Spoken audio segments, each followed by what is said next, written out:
RCC लुलायलायबायमोन फुरा दै नै अमाया जा गिदिर गिदिर नै लामायावसो खानो गोनां जाबाय मैदेर फिसा बायदिसोखा नै सानिनो अमाया ओमफ्राय नै इसोरनाबो दै लोमजोबखायो सिङावहाय मा अबस्था आं नोंथांमोन देखायनि नै दैया नै माबायदि फुल नै बियो दै गोजा आरोना नै बे स्कुला नङाबा गोदोयो जों थाबा बिराद गोजौमोन हेल' लोगोफोर खुलुमबाय वेलकाम टु माय इउटुब चेनेल आं चेनेलाव नोंथांमोनखौ गासैखौबो फिन खनसे बरायहरनाय जाबाय दायो जोङो माइ गायनो ओंखारबोदों आरोना हाजिरा माइ गायनो न'आव गायखांबाय नालाय ओमफ्रायो जोङो मालायनावबो हाजिरा गायदों आरोना बिराद हाजिरा गायखाबाय जोङो ओमफ्राय दा जोङो इथिंजाय बेलेग साइडथिंसो फैदों आरोना दै नायनो दिनै हराव थिगसे अखा हादोंमोन जोंनियाव ओमफ्रायो बेखौनो दैबाना जालांजोब्बाय खोमा होननानै नायनो फैदोंमोन आरो ओमफ्राय रानजोब्बायनो देखायहैनि र' आङो नोंथांमोननो रानजोब्बायनो दानि बुंलांदों आरोना न'नि मालिकआ ओमफ्राय जाय बुंलांदों बेसानि न'आ सब माबा जोबलाङो आरो दैजोंनो लोमसावजोबलाङो बिराद लोमसावजोबलांखायो बिसिना ओमफ्रायो सेरावनो गुगाहां जाजोबबावबायसो आं देखायहैनि नोंथांमोननो नायनो हागोन दै राननानै माबायदि जायो दै लोमनायावथ' माबायदि नुवाना आं देखायलांनि दा दिनै हराव सब लोमजोबदोंमोननो फुलनो ओमफ्रायो दा लोमाखै आरो नै ओमफ्राय बै सानि न'आ सेरजोंनो सिथाबखानाय मालाबा गुगाहालांगोन बायदि आरोना खुनु रिक्स गैया नै सानाबो सब बैसांसो लुनो गोनां जाजोब्बाय बर'फोरबाबो लामाया नै माबायदि अबस्था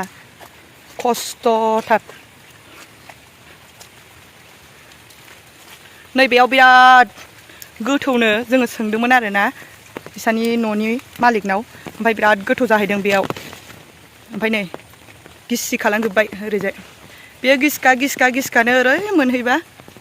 बोरै जागोन बिसा दा रावबो गैयादां माइ गायहैजोब्बाय खोमा बोरैबा मोनसे जाजोब्बाय आरोना ओमफ्रायो बेलेगाव खारलांनोबो हा दंना गैयाथाय बिसिना जुदि हा दंमोनबाथ' खारलांसिगौमोन बेलेगाव ओमफ्राय सोंनो हागौमोन आरोना आङो दायो रावबो गैया बिसा नै सेरजोंनो थांखायो दै सेरजोंनो हराव अखा हाबाथाय बिसोरो हरसे उन्दुनो ओंखारादां ओरैबायदि दुखु नांथाव आरोना नै ओरैजायबो न' मोनसे दंमोन बिसा खारलांबाय जोंनिथिंजाय नै इसानिनोमोन आरोना न'आ आंजों फैफानाय गथ'नि ओमफ्राय आंजों नुबाय थाखायो बेखौ ब्लगाव लाफाबाय थाखायो नैबेनोमोन बैसानि न'आबो दै सेरजोंनो मोन बैसानाबो नै ओमफ्राय बे आरो बे न'नि उनाव दंबावो न'खरसे बेसानिनो फिसाला गेदेरनि ओरैजाय बिराद दुखुनांथाव आरोना दैमा सेरजोंनो न'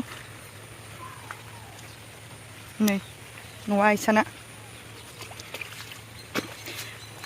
बिसोरो जोंनिथिंजाय मानो थांखो बिसोरो भुमिका मोना इसाना बिमाबो बिफाबो गैला आरोना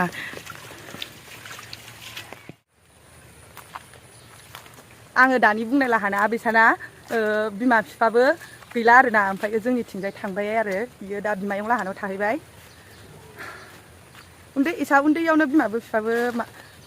गोमादों आरोना बिफाया गोमाग्रोदों इसाना ओमफ्रायो बिमाया उनावहाय एसे देरबायमोन आरो खै बोसोर जाखोमोन नोङो बावबायना एसे उन्दैमोन नालाय क्लास 3ल' जादोंमोन 3बो मोनस्लाबबावाखैमोन खोमा इयो 3 जोबाखैमोन आरोना 3 जोबियावनो गोमादों इसाना बिमायाबो ओमफ्राय बिफायाथ' उन्दैयावनो गोसोआवनो गैबावा खोमा इयो बिफाखौ गोसोआव गैयानो इयो बिफाखौ ओमफ्राय दा जोंहानि न' खाथियाव थांबाय आरोना बिमायंमोनजों थाहैबाय ओमफ्राय बैनोबो नुहुरनायानोमोन नोंसा न'आ दै लोमगोना लोमाखैमोन हराव दै लोमगोना लोमाखैमोन लोमदोंमोन ना ओमफ्राय रानलांजोब्बाय नै दायो रानलांजोब्बाय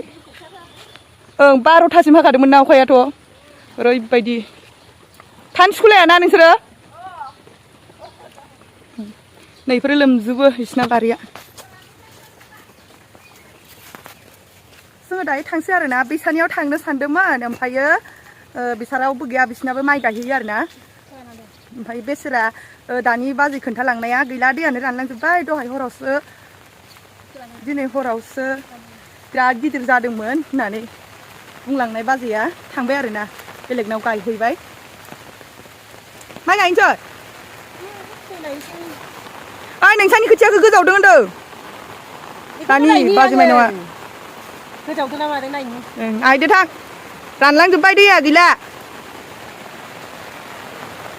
अखा हादों लोगोफोर नै खस्थ' भिडिअ लादों बिराद अखा हादों दहाय हरनि 12टानिफ्राय बारा हायाखैमोन आरोना ओमफ्राय दायो बिराद हाफिनदों अखाया दैया देरफिननो हागौ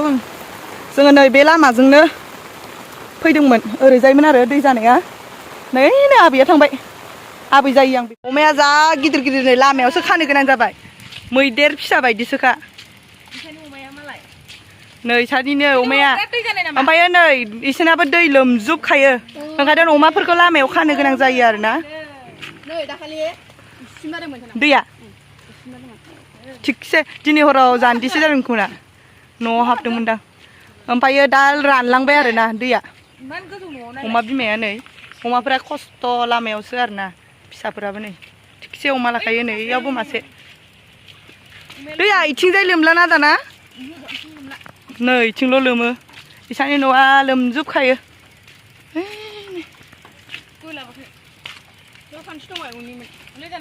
हाग्राजोंनो जाहारबारि जाजोब्बाय नै बेसानाबो RCC लुलायलायबायमोन फुरा दै नै दै गोजा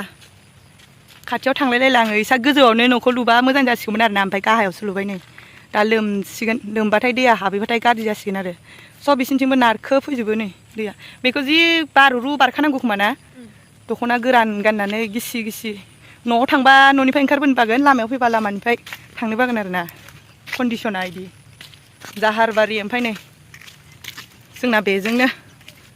सिगां ओरैबो लोमोमोन आरोना बिरादनो ओमफ्राय दा इथिंजाय लोमला इथिंजाय मोजाङै माइ गायजोबनो मोनो ओमफ्राय बे स्कुलावनो जोङो फरायदोंमोन आरोना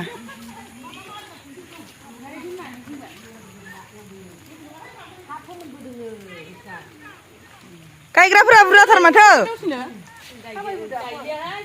नै ट्रेक्टर गैयिनि ट्रेक्टरानो फैथ'वाखै ओमफ्रायो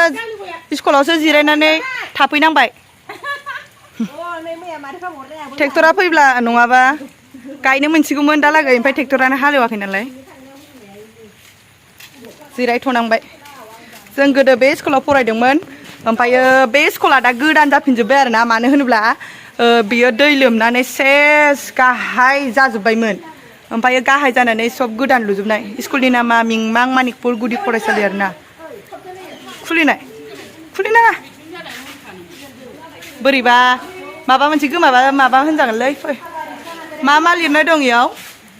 फरायसालिनि सानसेयारि बिथं पारला मिंमां मानिकपुर गुदि फरायसालि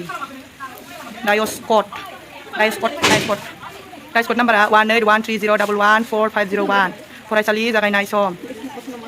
8 AM 45 मिनिटनिफ्राय आरोना फरायसालिनि गनाय सम 2 फरायसालिनि गनाय समा 2 PM जागोन आरो फोरोंगिरिनि अनजिमा 2 सिगांनो जों फरायबा 3मोन आरोना सार गाहाय सासे ओमफ्रायो बायदेवमोन 2मोन आरो दहाय आं लोमनाय देखायबोदोंमोन ना बिनि अमाबो देखायबोदोंमोन ना बेसानि न'आवनोमोन आरो सारनि न'आ बे न'आनोमोन आरो सारनि न'आ नैयो गैला गुगाहांबाय स्कुलाव मोजां पिकचार आखिनानै दोनदों नै सावगारिजों बुजायनांगौ जायोना गथ'फोरखौ नै ओमफ्राय आसामनि सोरगिदिं सिमाफोरखौबो लिरनानै दोनदों जाहाथे नायनानै गोसोआव लानो हायो मुखस्थ' लानो हायो साहा मा दं खोलाहा मा दं सानजाहा मा दं लिरनानै दोनदों आरोना बिराद गोबाव जाबायमोन बे स्कुलाव फैया दिनैसो गाफैनो मोनबाय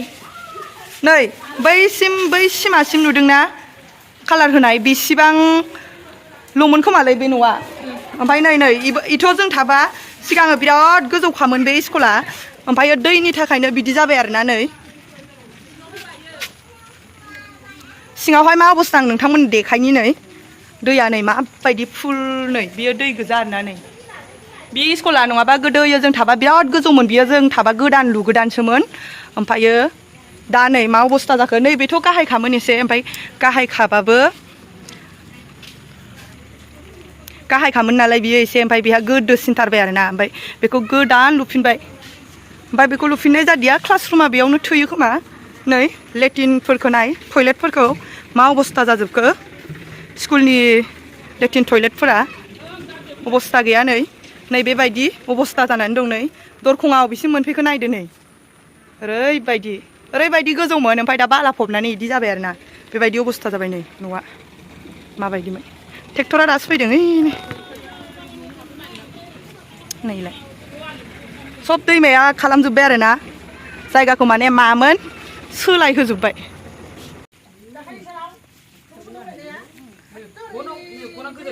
साबेसे जाखो गायग्राफ्रा सासे सानै साथाम साब्रै साबा सय सात आठ नय नयजन जाबाय माथो गायग्राफ्रा नै मालिका इनो हा मालिका खै बिगा गायगोन 3 बिगा आरो ना नै मालिकनि बिहामजोआ जायो आजिखालि हायबाबो नामा जिरायनांबाय नङाबा जों दहायनो गायनो मोनसिगौमोन ना जोबसिगौमोनब्रा बे स्कुलनि बायदेवा नै सानिनो आइ आरो ना बिसानिनो प्रिन्सिपाला हेडमास्टार मा होनदों गोदै आरो ना मानि थाखाय दुस्थ'नि ना हायिनि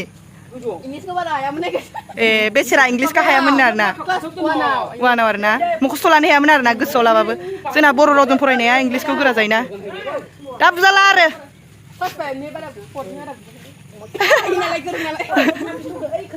सिगां जा बुजाबाय नामा गायहैनोसै जोङो दायो नै बिथिंजायनो हालेवखाङाखै ट्रेक्टर मालिक बियो ट्रेक्टर नायग्रा हालेवनायखौ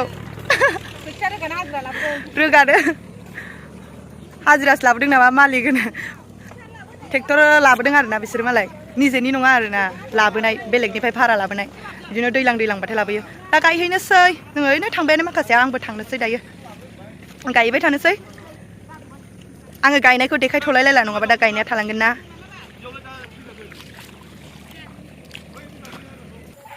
माइ गायनानै फैखांबाय दायो जोङो न'आव थांनोसै ओरैजायनो ओइथिंजाय फैगासिनो रोमै नुहुरनाया जों आरो साथामजों सिगां फैग्रोबाय आरोना